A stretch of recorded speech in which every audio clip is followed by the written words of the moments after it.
This is a very rare interview of Ike Turner right after he got released from prison. It's from Into the Night on September 9th, 1991.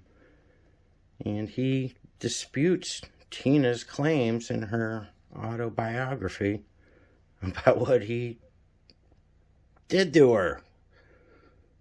So, not surprisingly, but he does seem healthier than in any other clip I've ever seen, and he talks about how prison really changed him. And pretty cool interview. The pretty not cool dude.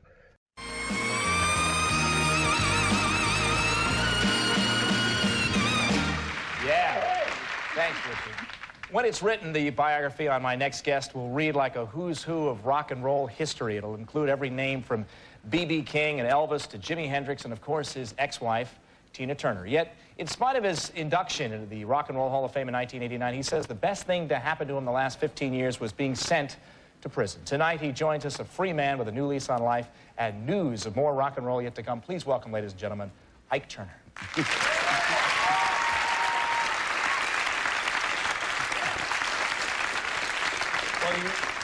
Well, you really, truly do look terrific. Just before we start, give me a rolling. Rolling on a river. All right.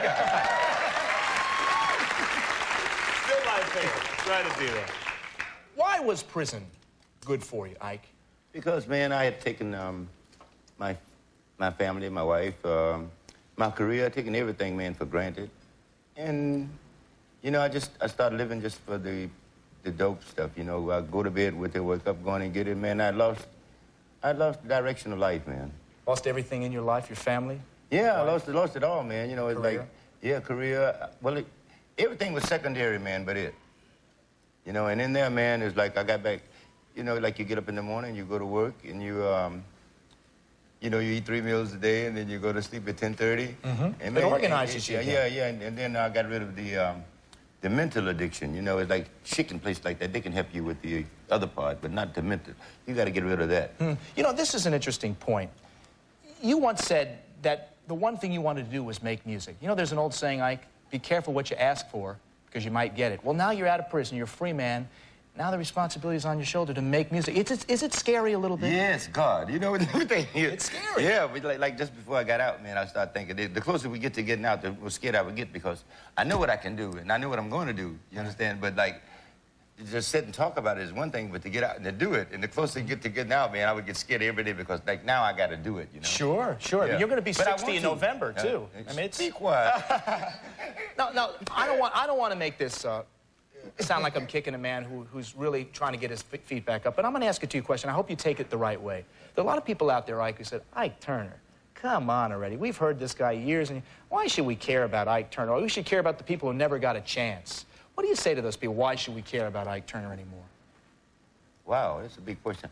I don't know, you know, but I feel in my heart, at least I know in my heart, that I have a lot to give musically. And like today, I listen to a lot of records, man, but there's no real, you know what I'm talking about, like the real things from within, you know, like with music. Everything. The stuff you helped invent? Yeah, well, say that, yeah. Yeah?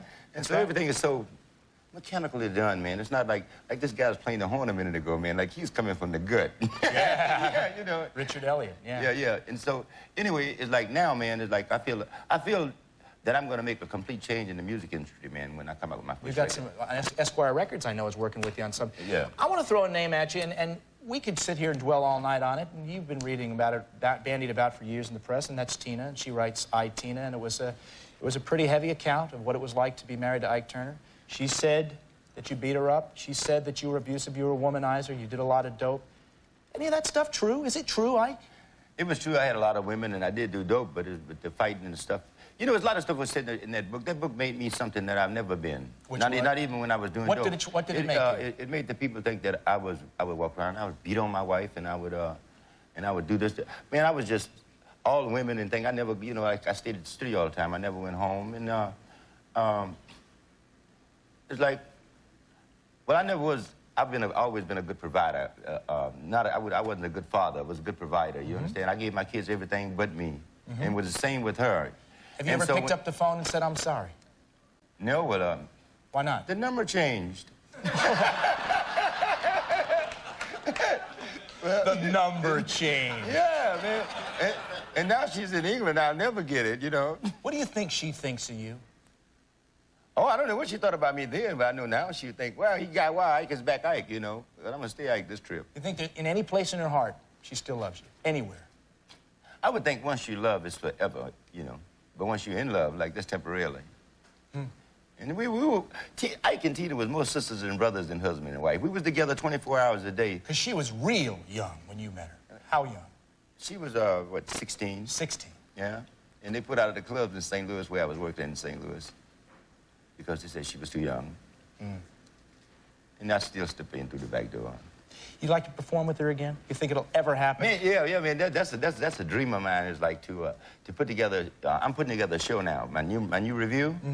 And once I come out with get me a record in the top 10, and then I would like to do about 60 days with her show, with my show, and I want to go on first where she had to come on behind me. That would be a trip. Hey, man, we hope it for you. You know, we wish it for you because we're rooting for you a little bit, Ike. Let me ask you about it this way. Is there anything to compare to sitting out there, forget about recording studios, to sit out there in front of 30,000 people screaming for Ike and Tina Turner, or Ike Turner, or just your rock and roll Man, there's sound? no feeling like that in the whole world. Yeah.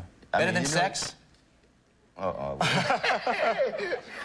I don't know, man. But yeah, I think it's better than anything, man. When you can reach out and get an audience, man, because you give it from within yourself, and you just reach out and get them in, and just pick them up, and just it's unbelievable, man. You know, and I missed that. I missed everything, man. You know, it's just.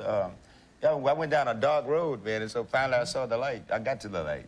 We missed you too, Ike. You know, we're rooting for you. We hope you can come back and be healthy and make great music again, because that's what your contribution is. And it will be fast, too, man. Yeah. That's a promise. Before too long, it'll be rolling. One more time. One more time. Rolling on a river. Oh, yeah. Ike Turner, ladies and gentlemen. Fantastic. Stay well. I think we can hear me. We'll come back. More right after this. Stay right there.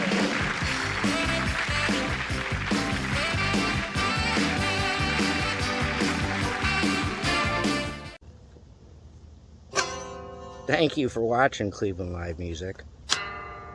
I can't play a lick. That's why I'm a taper. Thanks for watching the channel and making it grow.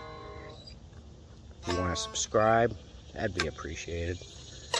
Patreon and GoFundMe would be appreciated. Maybe I could get guitar lessons.